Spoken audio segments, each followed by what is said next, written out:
This is episode 100 of Standing Out. Standing Out is a remarkable interview-style podcast with the intention to highlight women and men making outstanding contributions in their field. Today, I'd like to welcome Elizabeth Jutte Kill. Elizabeth is an entrepreneur committed to seeing her company and team and clients thrive. Elizabeth has transformed an underperforming business by recognizing a need for her specialized skills. Through her committed and experienced work process, she has reduced the manufacturing scrap by 52%. By implementing traction, she has been able to create clarity amongst the organization as a whole and develop an improved workflow centered around promoting open and productive communication throughout the team. This has ultimately led to an environment that fosters visibility and accountability in living out the business's core value. Within a year's time, creating processes and procedures turned the company into a cash-positive business. For the past 9 years, Elizabeth has led Auld Technologies, a company that has a rich 100-year history in designing and manufacturing dome emblems, labels, and badges for Fortune 500 companies dating back to the Ford Model T, reaching KPIs, solving problems, and building teams that exceed customer expectations are a driving motivational force for Elizabeth. She has worked as a Tier 1 with General Motors and with FCA Honda. Welcome, Elizabeth. Thank you. Thank you so much for having me, and congratulations on 100. Oh, thanks. I'm so excited. We'll throw confetti or pop champagne or something later. I am so curious. You and I met a couple years ago at that summit and salute. And when you were explaining what you do as a business, you had the best capability statement. You handed it to me and you're like, here, let me just show you what I do. And it had the emblems. I'm like, I get it. I've seen those. I know what those are. But then you shared your 100-year history. I would love for you to share that with everyone. It's super awesome. Yes, so the company actually started back in 1860s. So they were in the jewelry business, and then from the jewelry business, they shifted and they started working in the automotive business in like 1912. And Henry Ford came to them and said, basically, I have a problem. I have a nameplate on the front of my Model T, and it keeps on falling off as I'm like going up and down, the bumpy roads out, dirt roads. Yeah, they weren't freshly paved. Yeah, we're not freshly paved. So one of the Auld family members worked with a couple of other engineers and created a patent that was, it was like a fastener that allowed a decorative emblem that we created fastened to his first vehicle.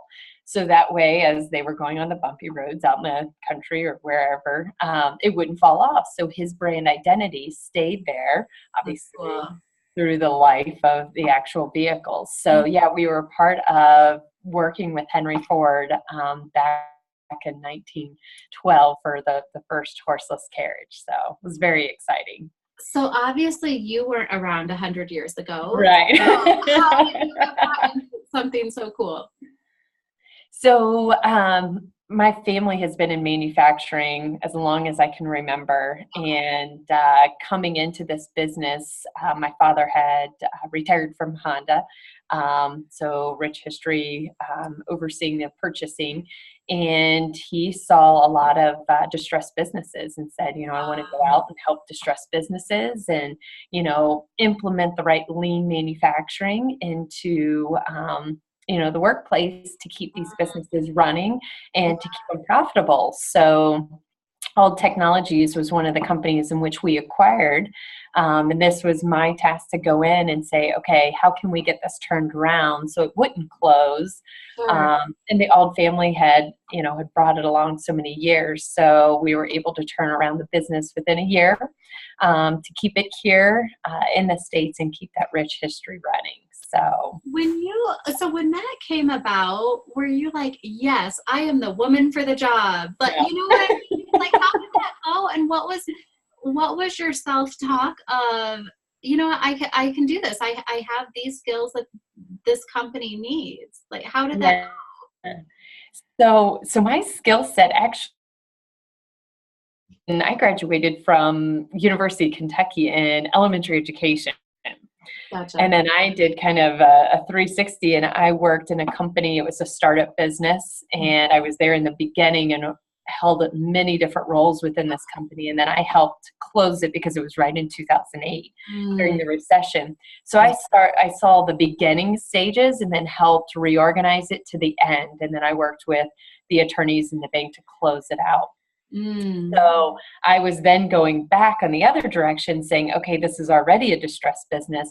I needed to turn it around. So I went in already having some of the skill set that I had, learned from my previous company.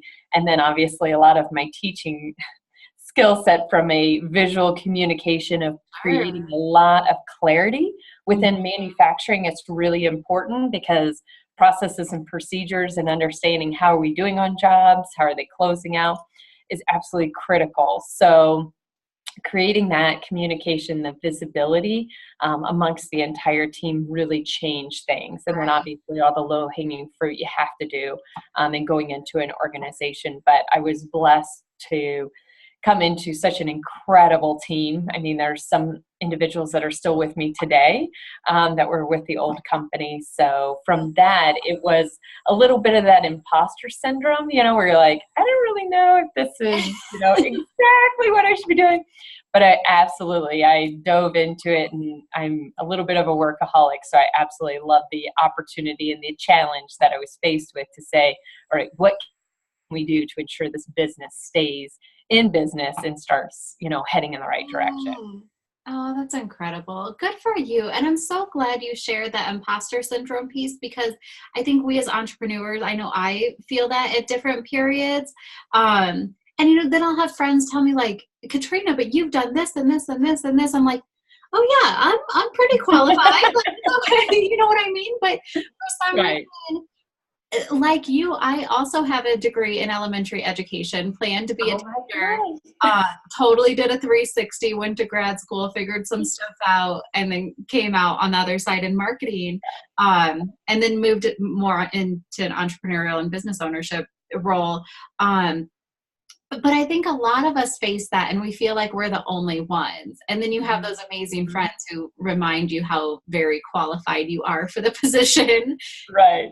Or you do something great. It's like, oh, I just had this really fantastic success. Like you're reducing manufacturing scrap. That's incredible. Congrats to you. Right. So you've implemented the book Traction and their recommendations. What does that look like from a leadership standpoint? Like, did you know, upon reading the book, did you know, hey, I'm going to implement this company-wide, or like, what were you thinking? So I read the book. It was recommended from a good friend of mine, and she's like, Elizabeth, you will totally love this because it's very kind of that type A, keep everything, organized and structured. And I said, all right, read it. And literally that next day, I thought, I'm going to start my first pulse meeting.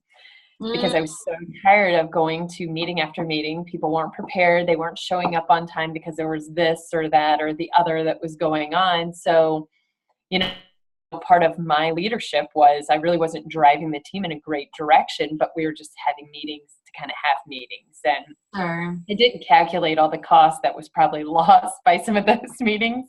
But I looked to, what we're doing now and how efficient we are. We probably had 8 meetings a week, and we're down to now 1 effective meeting and 1 other meeting that, it's, more of a detailed, has to dive in, and not the whole group has to be there. So for me, I started out with the pulse meetings, which they're the level 10.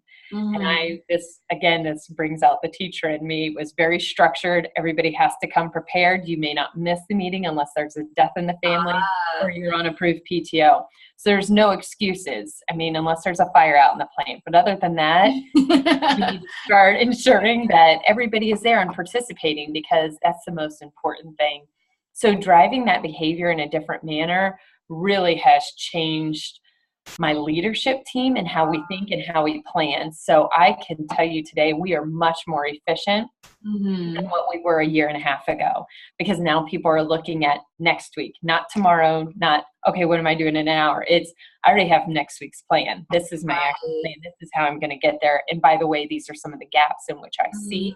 So let's brainstorm and figure out how I can fill those gaps. And this is for production, estimating, accounting, R&D. Every single person in the leadership team reports out, and they have metrics in which they have to report out each week too. So it helps for myself keep a pulse on the business where I was running all those numbers myself, because again, as you start out in bench, you just do everything because you want to know what's going on. But now that's lifted off, my plate, and it's up to the team, okay, why are we short, or why is our OT in the red? What do we need to do to ensure that we fill that gap and, make a change for the following week. So it's really, for us, changed how we look at our business and how we're growing our business. And then as far as the rocks, that's the other big thing that we had implemented. And I remember the days long, long ago where, you meet in an annual review and everybody's like, okay, what are your goals for the next year? What does that look like? And people would write down their goals. You would agree to it. And then who does it? No one. No one. You pull out the vague but lofty, you pull out the HR file the next review time. HR pulls out the file. It's like, so these are the 3 to 5 goals you said you were going to get done. Where do we stand on those? Oh, I forgot all about it.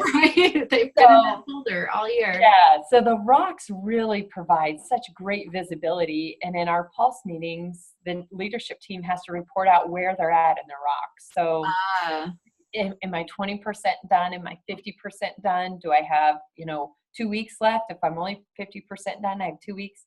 How am I going to get there? Right. Happen. So they have to think about that each and every week. They're discussing where they're at. And it's allowed us to get a lot of lingering projects complete and help move us in the right direction. So that's been incredible just in itself, of really making some movement where we never did, because everybody was so busy just being busy. What does that really mean? Right. Around, inefficiently, because I didn't have a plan for what I was going to get done today or this week. So. And that's the thing. We all can get so busy being busy, but not actually getting those rocks accomplished. So I love sharing that. As we wrap up, what's one thing that's on your radar as a thought leader in this space that you think we'll all be talking about in another year or two from now as sort of a hot topic? Oh my goodness. What feels trending, cutting edge, maybe in both, and you can look at it either in lean manufacturing or in women-owned businesses. I know you're really involved in that community also. Yeah, so I guess trending is really how are we fitting into the new technology moving, into the next few years with autonomous vehicles? How do we fit in the trends? How does our branding play a part in what they're going to be utilizing? How can we create a not just aesthetically pleasing medallion or nameplate? How could it be functional for them as well? So, and not just automotive, in many different industries, but we're looking at not only enhancing that brand identity, tangible brand identity, but also how could it be functional for them as well? That functional piece is really interesting. I've personally never thought of any branding aspect putting function to it. I've always just, and I'm in marketing, right? I should get this. I'm looking at my computer right now and I see the Apple logo. It doesn't function or do anything. Right. Interesting. Very good. So that's what we're looking at into the next few years. So, for our company, for ourselves, it's continuing evolving, and we got to continue to evolve to stay in the game. Right. Well, I love that. Thanks for being here, Elizabeth. I appreciate it. Thank you so much for having me. You're welcome.